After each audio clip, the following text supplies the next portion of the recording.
지금부터 경어 대선사 선양 출판물 강좌 제 589강 강의를 시작하도록 하겠습니다.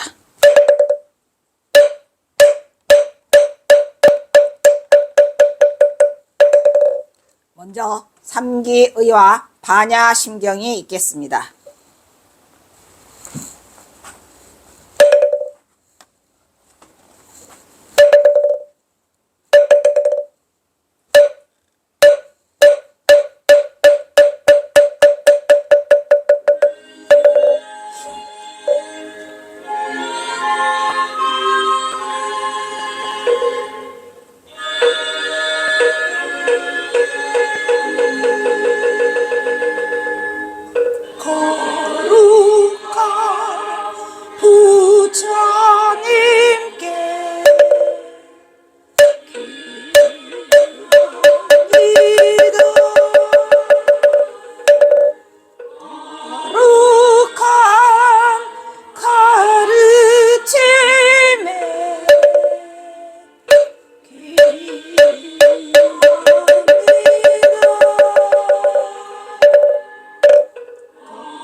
반야바람일다심경 환자제모사리 깊은 반야바람일다를 행할 때 오니 공한 것을 비추어보고 온갖 고통에서 건너느니라. 사리자여 세기공과 다르지 않고 공이색과 다르지 않으며 색이고 공이여 공이고 색이니 수상행식도 그러하니라. 사리자여 모든 법은 공하여 나지도 멸하지도 않으며 더럽지도 깨끗하지도 않으며 늘지도 줄지도 않느니라. 그러므로 공 가운데는 색이 없고 수상행식도 없으며 안입이 설신의도 없고 색성의 미촉법도 없으며 눈의 경계도 의식이 경계까지도 없고 문명도 문명이 다한까지도 없으며 늙고 죽음이 다함까지도 없고 고진 혈도도 없으며 지혜도 어둠도 없느니라.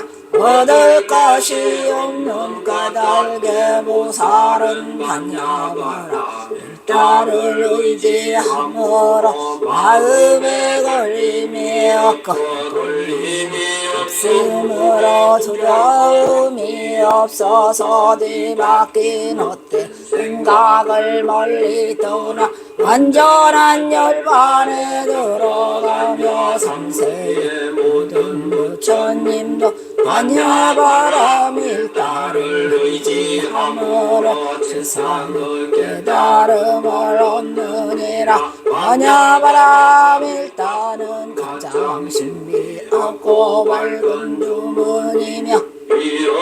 주문이며 무엇과도 힘들 수 없는 주문이니 온갖 괴로움을 없애고 진실하여 망하지 않음을 알지니라. 이제 반야바람일다주를 말하리라. 아제라제라라 제라 승하제 모지사바 아제라라 승하제 모지사바 아제라라 승하제 모지사바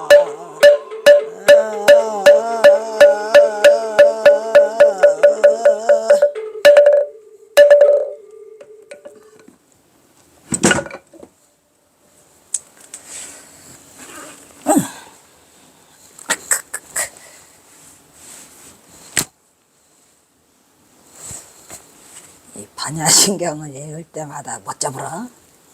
반야신경이 반야신경이 최고요. 반야신경이 최고요. 반야신경 읽고 나면 강의하기 싫어져. 그게 다 써있거든요. 반야신경의 핵심, 극치, 충도지 뭘. 충도가 그냥 깨알처럼 다 박혀있죠. 그러니까 다른 거가 멀리 갈 거 없다. 멀리 갈 거 없어요. 반야신경만 잘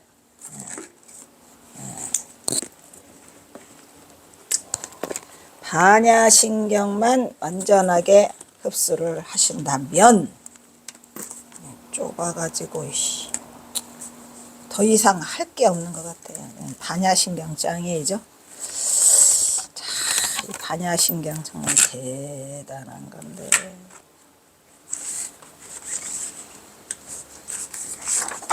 김태읍 너 끝났냐? 아니야. 이씨.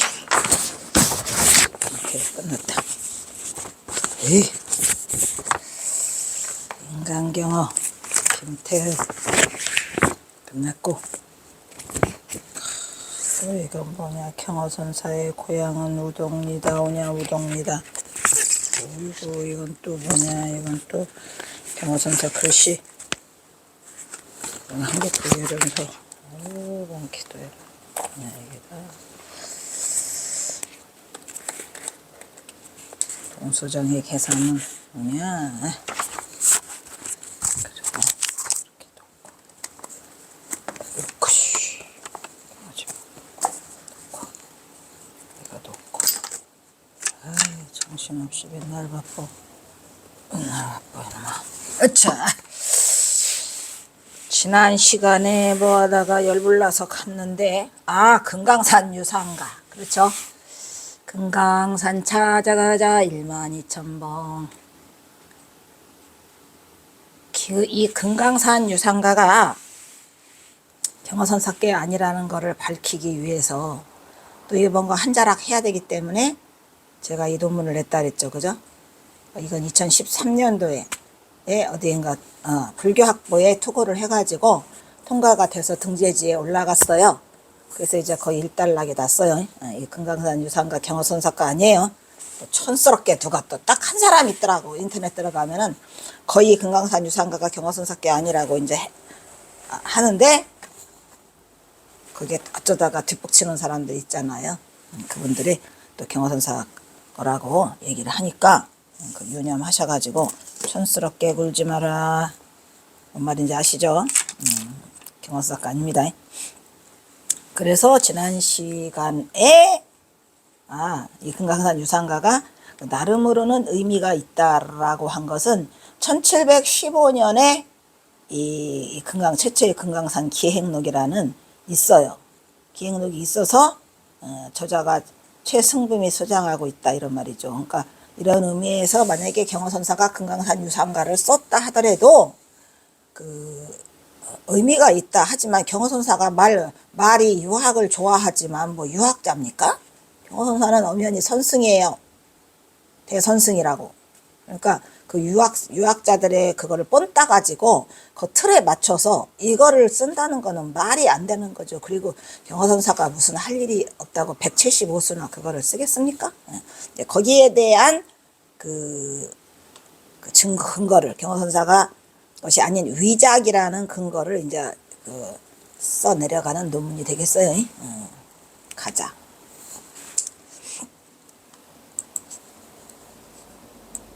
그러나 여기에 논자는 이 금강산 유상가가 경어의 작품이 아닌 위작이라는 의견에 문제가 발생하여 그 진위를 밝히는 과정을 4가지 관점에서 접근해 보다 그랬죠.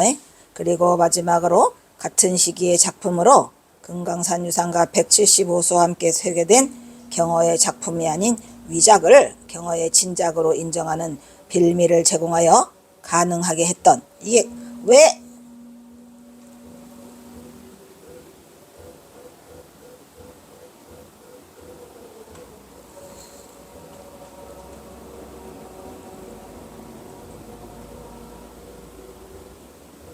조계사가 하도 가까 조계사 맞은편에 있다 보니까 조계사 법당 소리가 여기까지 들려요. 오늘 무슨 재가 있나 보죠. 재가 있나 봐. 좋네. 그래서 왜 금강산 유상가가 경어선 사건이라고까지 그 언급되거나 우리 대중에 오르내렸던 이유 중에 하나는 금강산 명구라는 게 있죠. 그죠? 경어선사가 금강산 가다가 금강산 명구라는 두 편을 썼어요. 뭐 두 편이면 오케이지요. 귀엽지, 뭐 최고지. 그래서 두 편이 있고, 그 다음에 또 금강산 거기 가다가 헐성루라는 곳이 있죠. 헐성루, 그죠? 헐성루 이름도 너무 예쁘죠? 제헐성루야, 제목이. 제헐성루인데 그 헐자가 쉴 헐자라 했죠, 그죠? 제헐성루.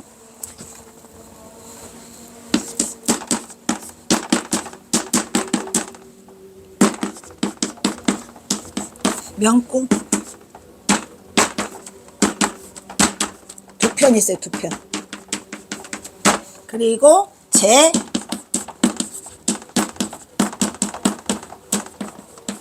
제헐성루도 또 두 편이에요. 이렇게 돼서 이 네 편을 안변 서강사를 가기 전에 금강산을 유람하다가 이렇게 네 편을 남기셨기 때문에 금강산 명구라고 하니까 그냥 금강산 유람가도 그냥 유산가도 그냥 경어선사 거다라고 뒤집어 엎어버린 거예요. 근데 그렇지 않아요. 절대로 그렇지 않아요. 그래서 이 제목을 헐성루라고 붙였는데 난 이 제목이 너무 좋은 거죠. 헐성루, 쉴헐. 이 성자는 또 이 뭐를 쉬어? 우리가 쉬려면 뭘 쉬어야 돼 항상? 성품을 쉬어야 돼. 성품을. 우리의 본래 자리가 성품이죠.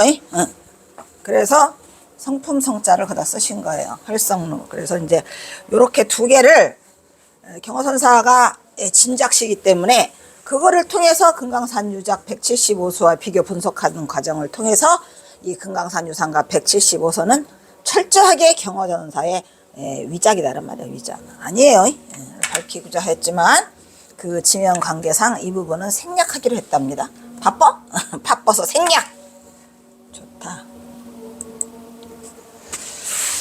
그래서 그렇게 됐고 1. 금강산 유상가의 저작 시기에 따른 위작의 근거를 먼저 찾으면 이 금강산 유상기가 만약에 경어선사께 진본이다 그러면은 1904년 이후에, 그죠? 1904년 이후에 언제? 1904년 2월 11일 날, 2월 12일 날 떠나시니까 거기 어디에 들리죠? 광릉내 봉선사에 들려서 딱 하룻밤 주무세요. 하룻밤 주무시고 그 하룻밤 주무신 방도 지금 있어. 그래서 내가 말했나? 저도 거기 가서 하룻밤 자거든요. 경어선사가 주무신 줄은 모르고 거기서 그 대종도 읽고 가서 제가 1박 2일 하는데 어쨌든 그 하시고 나서 이제 그 어디야 강봉원이를 두문동에 만나고 그 다음에 이제 그 어디로 가요? 월정사로 가시고 그 이후에 5, 6, 7 5월 달에 가서 6, 7, 8개월 3개월 동안 해주시고 8월 달에 떠나기 때문에 적어도 이 금강산 유상기의 시기는 1904년 8월 이후 어디까지? 안변 서광사에 가서 10월 15일 날 그 500나한 개금불사의 증명으로 할 때까지 그 사이에 썼어야 이 금강산 유상가는 경어선사가다 이런 말이죠. 택도 없어요. 그래서 이제 그거를 근거에 따라서 저작 시기가 더 중요하죠. 그죠? 이러한 금강산 유상기를 자본으로 유람기를 자본으로 하고 있는 경어의 금강산 유상기는 위작에 대한 설과 사실관계에 있어서 매우 중요한 것의 하나가 저작 시기라고 할 수 있는데 여기에 교계 일각에서는 금강산 유상가가 경어의 진작이 아닐 수도 있다는 견해가 계속 제기되고 있었으나 일지는 자신의 죄서 경어의 진작으로 판단하고 있다고 해서 주장을 해버리는 바람에 또 거기서 또 연구가 주저되고 있는 거죠. 왜냐하면 일지도 꽤 그 인지력이 크잖아요. 그리고 또 경어선사를 직접 연구하셔서 책을 내신 분이라 경어라는 책을. 그런데 저작 시기를 통해 본 유작의 가능성으로 경어는 1903년 초가을 해인사를 떠나 1904년에 범어사와 서산천장 등을 거쳐가지고 전장하면서 만공에게 최후의 법문을 마치고 며칠했죠? 2월 11일 전법계를 내린 후 그곳에서 한 달여를 부문 다음 머물지 않았어. 그냥 다음날 바로 갔다 그랬어요. 2월 하순경 천장함을 떠나 5월경에 월정사에 다다르니 이때가 1904년 봄이라고 말할 수 있다는 점에서 그 실마리가 보이고 있죠. 그러면 이제 유상가가 언젠가 봐야지. 따라서 경허가 이 금강산 유상가를 조작한 시기는 경허가 월정사 하엄경 법문을 끝내고 그 해 가을 안병 서강사에 도착하기까지 정확히 1904년 9월에서 10월경으로 보는 것이 마땅하다고 말할 수 있을 것이다. 아유, 잘도 써놨네. 이처럼 경허는 1904년 갑진년 봄에 천장함을 떠나 이것은 흔적 없이 홀로 장도에 올라서 흔적 없기는 멀없어 개뿔인 앞 광릉내 봉선사에 가가지고 그 저기 남북한 총섭이 되는 또 총섭이 되는 누구를 만나죠? 월초 거연 홍월초를 만나요. 홍월초를 그러고니 홍씨네. 월초 거연을 만나가지고 하룻밤 자고 떠나시죠. 근데 경사 하룻밤 왜 들렸을까요? 노잣돈 얻으려고? 아니, 노잣돈도 거절했답니다. 노잣돈 이런 거 나는 필요 없어요. 돈 없어도 살 수 있어요. 라고 거절을 했고, 거기를 가신 이유는 경화선사가 선승으로서 원래 우리가 선종과 교종이 있잖아요. 선승으로서 자기의 역할을 못하니까 교종의 대장인 홍월초를 만나서 좀 잘 부탁한다 라고 얘기하니까 스님 어디 멀리 가세요? 아니요, 그게 아니고요, 그 시기 하러 이래가지고 그 월초 거연은 생각도 못했겠죠. 그리고 노잣돈 드리니까 안 받는다 해서 하룻밤 주무시고 하셨답니다. 그래서 거기는 그래서 부고로 발길을 저적과 열정사에 당도했죠. 그리고 여기서 3개월 화엄경 법문을 했죠. 경원사가 3개월 화엄경 법문을 왜 했을까요? 왜 했을까요? 이게 항상 우리가 의심을 갖잖아요. 퀘션 마크. 나 퀘션 마크를 좋아하거든요. 대신심, 대분심, 대의단. 의단. 의심을 가져야 돼. 왜 거기서 3개월간이나 미끄러진 김에 쉬었다 갔다 간다고 했을까요? 그거는 이미 안변 서광사에 내정돼 있었어요. 예약돼 있죠, 예약이. 근데 어떤 사람은 그냥 우연히 안변 서광사를 들리다가 경허선사가 개근무서 아니죠. 그런 게 어딨어. 이미 10월 15일 그 개근불사를 하기로 증명을 하기로 약속이 돼 있어서 경허선사가 굳이 못 오려고 월정사로 틀었겠습니까? 그냥 쭉쭉쭉 올라가지 북한으로. 그래서 틀은 이유는, 그리고 3개월을 머무신 이유는 시간이 남아있으니까, 시간이 남아있기 때문에 미끄러진 김에 쉬었다 간다고. 또 그 화엄경 하면은 경허선사가 화엄경의 대가잖아요. 그래서 거기서 강의를 하셨는데 대박을 날리죠. 대나무도 돼요, 광주리도 돼요, 대문도 돼요, 다 돼요. 그래서 월정사에 당도해가지고 여기서 3개월의 화엄경 법문을 끝으로 금강산을 거쳐 안변 서강소를 향하는 여정을 택하죠. 근데 갈 길은 딱 여정이 하나밖에 없어요. 북으로 동해안을 따라서, 그 다음에 금강산을 따라서 올라가는 그런 여정으로 경허선사가 이동을 하게 되죠. 여기서 경허당 성우가 선승으로서 마지막으로 모습을 보인 것이 강원도 고창군 설봉리에 있는 안변 서광사다. 서광사는 이성계가 도선을 건국할 때 오방나한들이 도와줬죠. 그래서 499명이 도와줘. 500난 한 명이 도망가 자꾸. 도망가. 근거 이것도 대단히 많은 의미를 우리에게 남겨주는 그런 건데, 두 가지를 남겨주죠.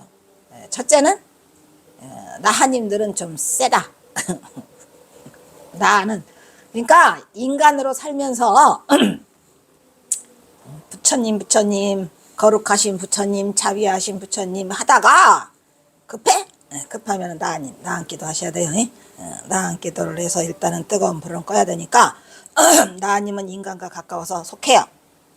그 다음에 두 번째의 그 교훈은 무시하지 말라 이 말이죠. 499하고 500을 한꺼번에 등에 외쳐. 그 인간의 아주 그냥 얄팍한 심리죠. 499를 잘 모시고 그 다음에 가서 또 500 나하님을 모셔왔으면 되는데 499, 500 하려니까 두 번 오기 귀찮네. 그래서 499, 500을 한꺼번에 두 나하님을 모셨다가 자꾸 500 나하님이 마지막 나하님이 도망가. 아침에 일어나면 또 없어. 도로 그 자리로 또 가고 해가지고 옛날엔 내가 그 절 이름도 다 알았는데 이게 주석이 없으니까 그래요. 주석이 없어서 금방 설명하기도 어렵고 절 이름이 있었거든요. 오늘 인터넷으로 확인을 했다마는. 그래서 역사적으로 유명한 500난을 봉안한 들이죠. 그래서 거기가 석왕사가 뭐예요? 풀석, 그죠? 왕이 된다는 거를 누가 풀어줬어요? 이성계한테 누가 풀어줬어요? 어? 왜 생각이 안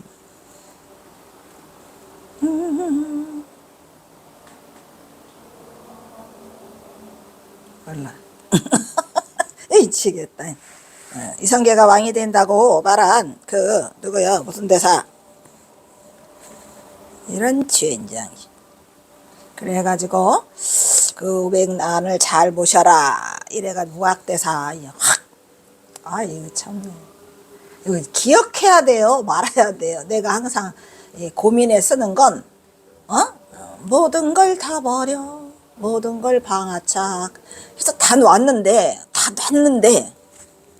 이 강의를 다시 하게 되니까 모든 걸 다 들어. 모든 걸 다 들어 하다 보니 무학대사도 기억이 안 나요. 다 놨어요. 어쨌든 여러분은 다 놓으세요. 강의할 것도 없으니까 놔야 돼. 모든 걸 텅빈 공 놔야 된다 이 말이에요. 저도 이 강의 끝나면 놓을 거니까. 어쨌든 무학대사가 이성계를 해서 있죠. 그래서 세월이 흐르면서 오칠이 벗겨졌겠죠. 당연히 오칠이 벗겨졌겠죠. 1904년 개문불사를 한 뒤 그 불사의 증명부사로 경허선사를 이미 초청한 상태다 이런 말이죠. 그래서 경허선사는 거기를 따라 올라가세요.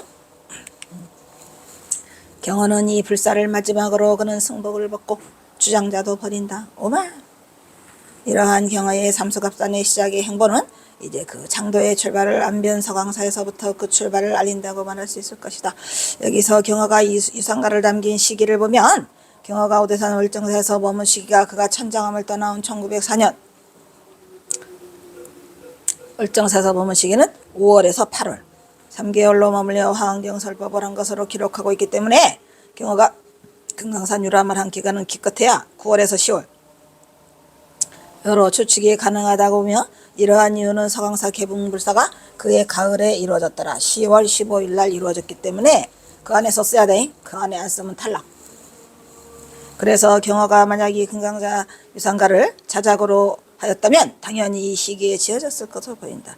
그리고 경허의 여행 경로는 역시 다음 여정이 안병 서강사 쪽인 관계로 당연히 그 이동 방향은 남쪽이 아닌 북쪽으로 가야죠. 북으로 가야 돼요. 여기서도 지금 그 금강산 유상가는 남으로 가게 돼요. 그래서 보는 것은 당연한 일이다. 석양사 이후 경허의 모습은 공식적으로는 원산에서 처음으로 그 모습이 포착되어지고 있다는 것을 우리는 김태읍의 인간경허 평전을 통해서 원산에서 처음으로 발견할 수가 있는데 이때 경허는 이미 경허가 금강산 유람도 석양사 증명부사를 끝낸 시기였기 때문에 이미 경허가 아니겠죠.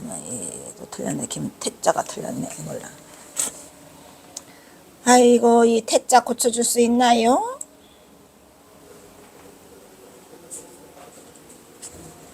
귀찮은데 이거 미안하구만요.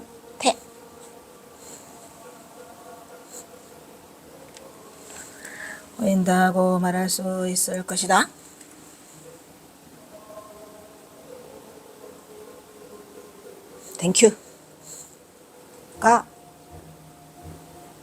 땡큐가 베리하고 맞지? 야. 따라서 이제 이 원산의 출몰로 경허의 본격적인 비행은 이미 그 장도에 올라 있음을 알 수 있다 이런 말이죠. 이상에서 살펴본 같이 경허의 유상가 저작 시기는 거의 1904년 9월에서 10월경 최소한 이러한 기본적을 배경으로 해서 이 금강산 유상가의 진위 여유에 대한 접근을 해보고자 하였고 방향은 북쪽이냐 남쪽이냐 북쪽이죠.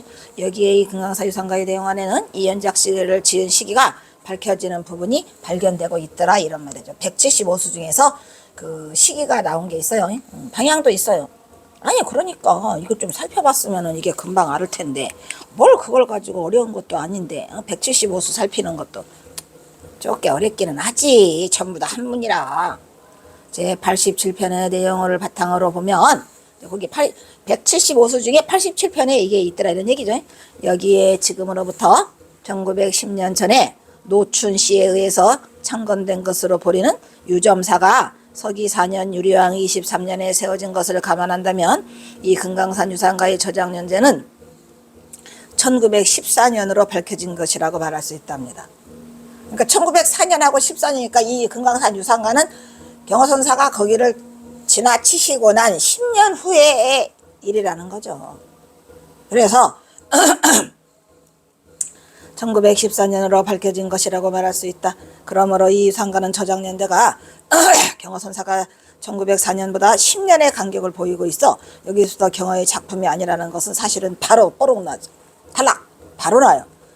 이 유점사에 관한 내용은, 왜냐면 유점사에 관한 내용을 썼기 때문에 제 86편에서도 86편에서 8편까지, 그러니까 86, 87, 88, 89, 90, 91, 92, 93까지 전부 다 그 유점사에 관한 내용을 썼더라, 이런 얘기죠.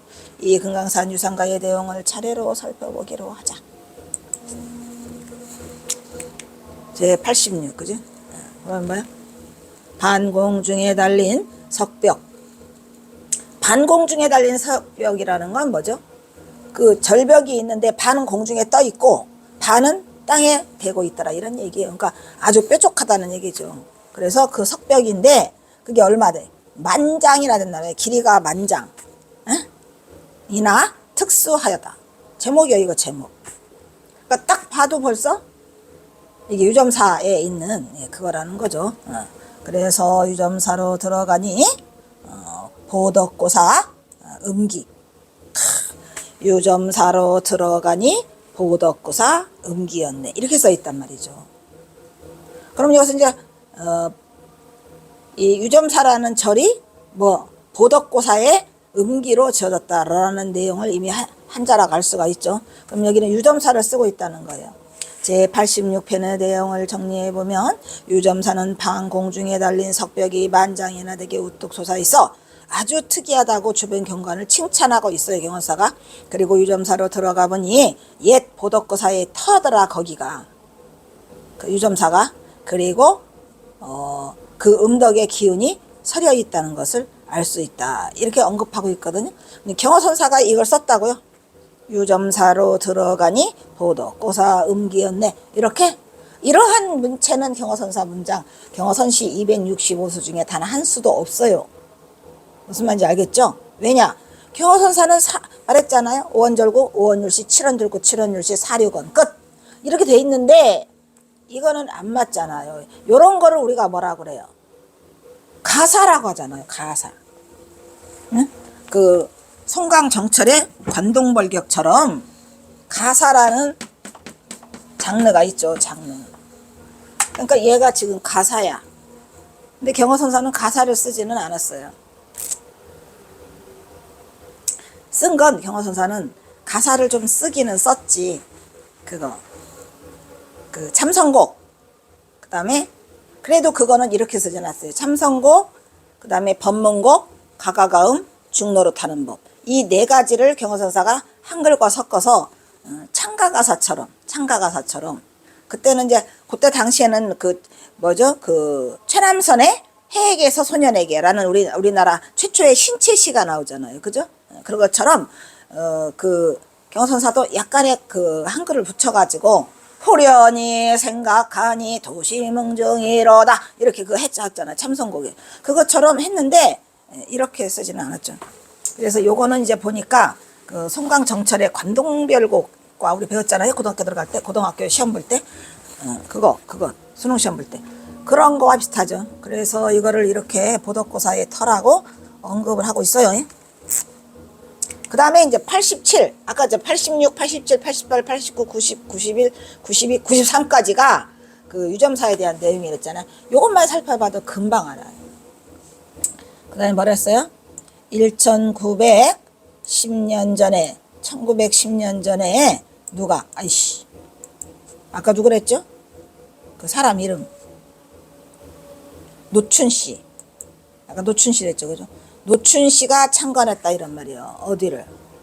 유점사를. 그러니까 유점사의 유력에 대해서 지금 쓰고 있는데 1910년 전에 했다니까 엄청나게 오래된 절이죠.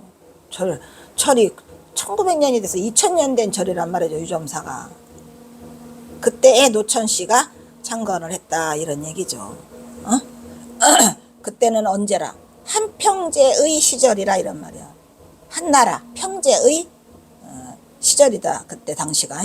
그래서 동양수설 범찰일세, 동양에서는 최고가는 범찰이다 이런 말이에요. 와, 금강산 찾아가자 12,000봉 볼수록 아름답고, 이 유점사가 이렇게 엄청난 절이라는 얘기죠. 동양의 최고가는 범찰이다. 또 이 범찰이라는 거는 뭐예요?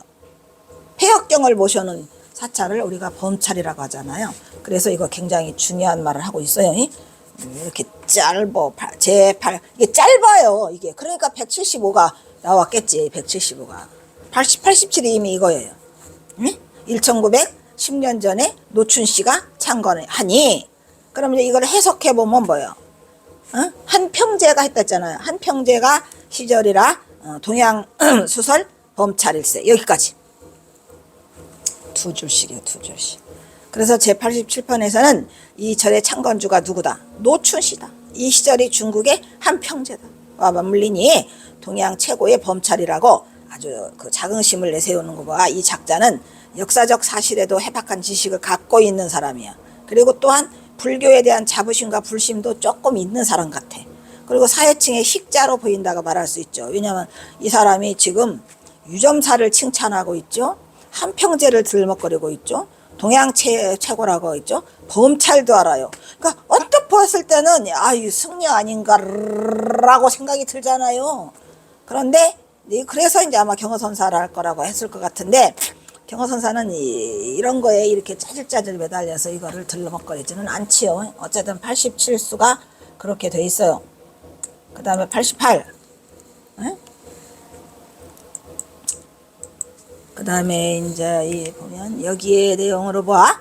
정확히 유상가를 쓰고 있는 시기는 1914년이에요. 아까 1900 몇십 년 전이라고 했잖아요. 그러니까 확인되고 있는 부분이라고 말할 수 있을 것이다. 그런데 주지하다시피 경허의 유상가의 저작은, 만약에 경허가 진작이라고 한다면 1904년에 지어졌다 그랬죠.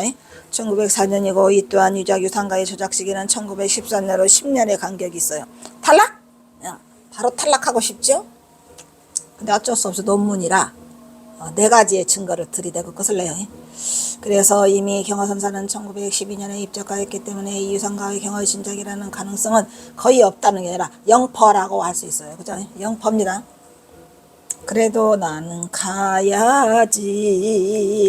그래도 가야 돼. 그 다음에 이제 88, 86, 87, 88 이렇게 했잖아요. 지금. 능인보전. 이 능인보전이라는 것도, 근데 이분이 이 불교를 좀 알고 있었던 것만은 사실이에요. 유생에 자기 스승이라고 찾아왔다 그랬잖아요. 설정 스님한테. 이거 우리 스승 건데 왜 경허선사로 해놨냐고 했대잖아요. 그러니까 이분도 유생이긴 한데 그 불교에 좀 관심이 있었던. 능인보전이라는 말만 들어도 이 능인이 뭐예요? 능인이 부처님이 다 또 다른 법호잖아요. 능인선언도 있잖아. 그리고 또 어디 가면은 능인중학교, 대구에 가면은 능인중학교도 있고 능인재단도 있고 그래요. 그러니까 부처님 이름이 능인이에요. 능인보전에 금탑상. 그러니까 거기 능인보전이 있었나 보죠. 그 유점자에, 그죠? 그래서 금탑상, 금탑으로 탁 세워놨는데 천축풍이 불어있고, 천축풍이 불어있고. 그러니까 그 금탑이 천축국의 양식을 땄나 봐요. 그런 거 있잖아요. 그 어디야? 마곡사. 우리 집 고향의 본찰이 마곡사요. 우리는 전부 다 전쟁 나서 뭔 일 있으면 마곡사로. 마곡사만 한 거짓말 조금 보태갖고 잘하는 동안까지 합치면 한 200번은 간 것 같아요. 마곡사 그냥 돌 하나까지 다 기억해요. 어찌나 마곡사를 많이 가봤는지. 그래서 이 마곡사에 가도 그 탑이 하나 있어요. 그런데 그 탑이 좀 이상하죠. 그죠? 그 라마풍이라고 해가지고 풍경 소리가 좀 이렇게 뭐래요.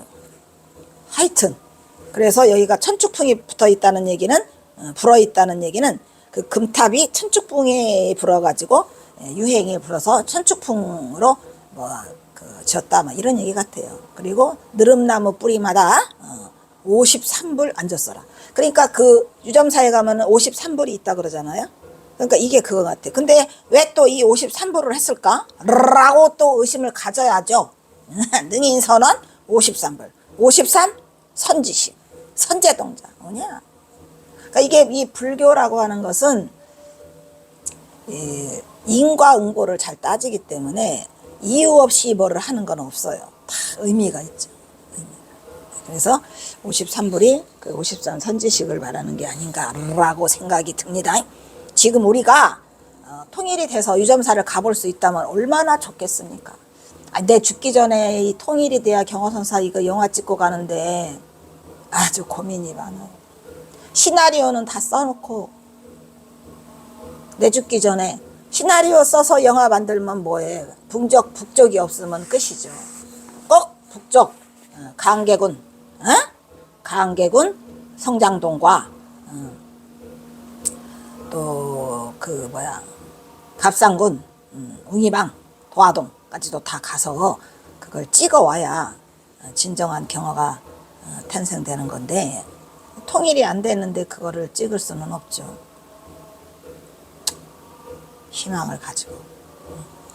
그래서 그리고 이거 유점사에서는 법당의 이름이 능인 보전인지 아니면 붓다의 시포인 명어 중에 능인을 사용해서 대웅전을 쓰는 것이 알 수 없기는 캐뿔할 수 없어. 그게 그거지. 이건 지금 초짜 같아. 금탑이 조심스러워서 그런 거예요. 왜냐면 초짜가 그때는 햇병아리라 박사 그냥 저기도 못하고 이게 뭐지 이제 수료만 개요한 초짜라 이게 누가 틀 잡을까봐 항상 겁났거든요. 틀 잡으면 탈락이잖아요. 잘해야 돼. 틀 잡으면은 논문이 통과가 안 돼가지고 살짝 걸쳐놨지. 그래서 인도풍으로 조성되어 있는 것임을 짐작하게 하는 거고, 그리고 느릅나무 뿌리마다 53불이 앉았다는 표현이 없이 이 유점사의 창건 유래를 상기시키고 있는 것이다. 다음에 89편을 살펴보자. 여기서 끊겠습니다.